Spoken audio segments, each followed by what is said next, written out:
Toronto Raptors have 23 games left.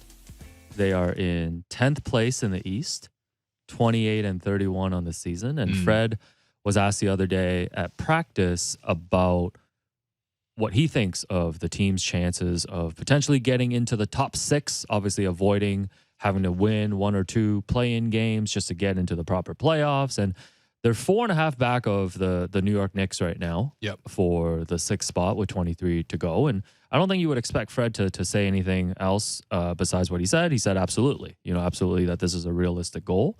So I guess the question for you today is that a realistic goal for the Raptors to get to the 6th spot? Okay, so just to set the tone for what it would look like to get to 6. So right now the Knicks are winning 55% of their games.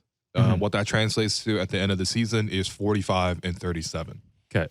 For the Raptors to finish at 45-37, and they don't need to finish there because they do have the season tiebreaker over the Knicks. They beat them 3 times. The Raptors need to go 17-6. Right. To reach the Knicks' current pace at the end of the season. For some context, the Bulls last year were the 6th seed. Their record was 46-36. So roughly exactly the same, right? For the Raptors to get to that, they need to go 18-5. Right. For the Raptors to even go 500, much more doable, 13-10.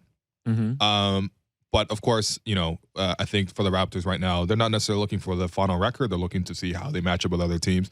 The tricky thing is to get out of this play-in picture, the Raptors would need to leapfrog a number of teams, 4 teams: Miami, Atlanta, Washington, and those New York Knicks. Miami and the Knicks are like 1 game apart, so it's hard to sort of even catch up to Miami. Basically, if the Raptors want to at least get that bye, or not the bye, but the first chance to advance in the play-in game. There's value in the 7th spot because you basically get 2 shots. You got 2 shots if you need at home to advance. Yes. Which is actually very advantageous. Although we did see Cleveland last year lose 2 of those. Oh, that's right. Oh, man, that's delicious. Yeah. And Evan Mobley lost Rookie of the Year by 4 votes. But damn, we still hating.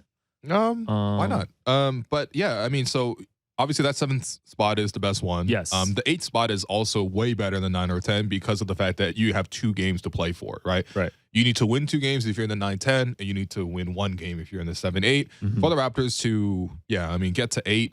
Right now, the Raptors are 2 games back of Atlanta. They don't have the tiebreaker against Atlanta because the Raptors couldn't guard Trae Young for 3 seconds going full length of the floor for an alley-oop, which is just a hilarious way for the season to be decided if that actually were to matter. We're really going to have a Griffin Bowl in April in the play-in? Yeah, that's what we need to see is or the Raptors bench play mob, Atlanta like again. DeLon Wright versus bench mob over here? Yeah. Oh, man. So some of the crucial games coming up in the schedule. What's one of the issues when you look at who the Raptors are playing? They're not actually playing that many teams above them right now. The key thing is they're playing Washington 3 times, including a back-to-back coming up next week, I think. Yep. Cancel your plans for that. It's gonna be big. My plans are to cover every Raptors game, so my plans are going to be maintained. But they're going to have to play. They're going to play Washington 3 times. If they beat Washington 3 times, they should be able to put themselves in a great position to be above Washington. Okay, but then otherwise, their only directly relevant games are playing against the Chicago Bulls, which I mean, okay. They're sliding anyway, but that is important. But yeah, after that, I mean, it's not that easy. Though obviously the Raptors have played all their games against the Knicks.